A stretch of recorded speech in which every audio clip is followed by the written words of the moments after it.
Hello friends, welcome to Sangeetha's Food Gallery in Tamil. நாம் இன்னைக்கு Kerala Onam Sathya recipe தான் செய்ய போறோம். இஞ்சி புளி எப்படி செய்யறதுன்னு பார்க்கலாம். இத இஞ்சி புளின்னு சொல்லுவாங்க, புளி இஞ்சின்னு சொல்லுவாங்க. இது செய்யறதுக்காக 100 கிராம் இஞ்சி எடுத்துர்க்கேன். இந்த மாதிரி பொடியா கட் பண்ணி எடுத்து வச்சிருக்கேன். இஞ்சியை இந்த மாதிரி பொடியா கட் பண்ணாம நீங்க துருவி கூட சேர்த்துக்கலாம். இப்போ இஞ்சி புளி செய்யறதுக்காக ஒரு மண் சட்டியை சூடு பண்ண வச்சிருக்கேன். நான் இன்னைக்கு மண் சட்டியில தான் இஞ்சி புளி செய்ய போறேன். மண் சட்டியில செய்யும்போது இந்த இஞ்சி புளியோட டேஸ்ட் ரொம்ப நல்லா இருக்கும். இதுல 4 டேபிள் ஸ்பூன் தேங்காய் எண்ணெய் சேர்த்துக்கலாம்.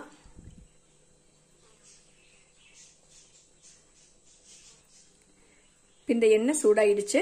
இதுல 1 டீஸ்பூன் கடுகு சேர்த்துக்கலாம். இந்த கடுகு எல்லாம் பொரிஞ்சிடுச்சு. இதுல 2 காஞ்ச மிளகாய் கட் பண்ணதை சேர்த்துக்கிறேன். கூடவே 3 பச்சை மிளகாய் கட் பண்ணதையும் சேர்த்துக்கிறேன்.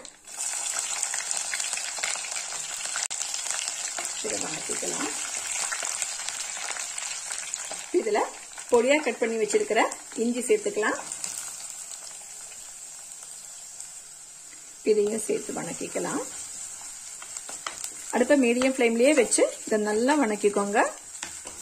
இந்த இஞ்சி எல்லாம் நல்லா வணங்கி ஒரு கோல்டன் ப்ரௌன் கலர் வர்ற வரைக்கும் இதை வணக்கிக்கணும்.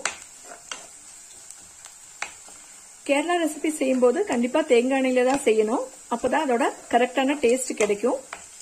இப்ப பாருங்க, இந்த இஞ்சி எல்லாம் கொஞ்சம் கலர் சேஞ்ச் ஆக ஆரம்பிச்சிருக்கு. நான் இன்னும் நல்லா வணக்கிக்கணும்.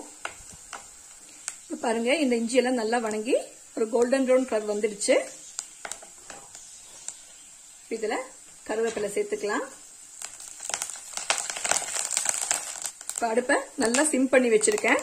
இதுல 1/4 டீஸ்பூன் மஞ்சத்தூள் சேர்த்துக்கலாம். 1/2 டீஸ்பூன் மிளகாத்தூள் சேர்த்துக்கலாம். கூடவே 2 பிஞ்ச் அளவுக்கு பெருங்காயத்தூள் சேர்த்துக்கலாம். அதிகமா சேர்க்க தேவையில்லை. இதெல்லாம் நல்லா கலந்தாச்சு. இதுல புளி தண்ணி சேர்த்துக்கலாம். நான் இப்போ ஒரு எலுமிச்சம்பழ அளவு புளிய 1/2 கப் தண்ணியில ஊற வச்சு கரைச்சி எடுத்து வச்சிருக்கேன். இதை சேர்த்துடலாம்.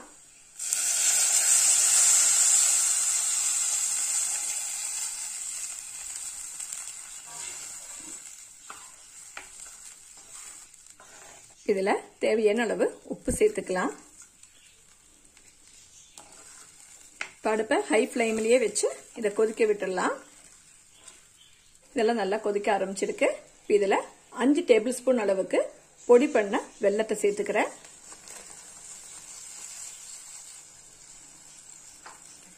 இதை கலந்துடலாம்.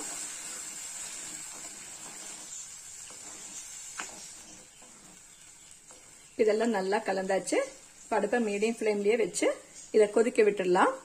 இது நல்லா கொதிச்சு ஒரு திக்கான பதம் வர்ற வரைக்கும் இதை கொதிக்க வச்சுக்கணும். இப்ப பாருங்க, இதெல்லாம் நல்லா கொதிச்சு கொஞ்சம் திக்காக ஆரம்பிச்சிருக்கு. இன்னும் கொஞ்சம் கூட திக்காகணும். இதை கொதிக்க விட்டுடலாம். இப்ப பாருங்க, இது ஒரு திக்கான பதத்துக்கு வந்திருக்கு. அவ்வளவுதான். அடுப்பை ஆஃப் பண்ணிக்கலாம். இப்ப பாருங்க, இது இந்த பதத்துல தான் இருக்கு. இது ஆறும்போது இன்னும் கொஞ்சம் கூட திக்காகும். சூப்பர் டேஸ்ட்ல ஓணம் சத்யா ஸ்பெஷல் இஞ்சி புளி ரெடி ஆயிடுச்சு. நீங்களும் இந்த ரெசிபியை ட்ரை பண்ணி பாருங்க. உங்களுக்கு பிடிச்சிருந்தா லைக் பண்ணுங்க, ஷேர் பண்ணுங்க, கமெண்ட் பண்ணுங்க. என்னோட சேனலை சப்ஸ்கிரைப் பண்ணுங்க. தேங்க்ஸ் ஃபார் வாட்சிங்.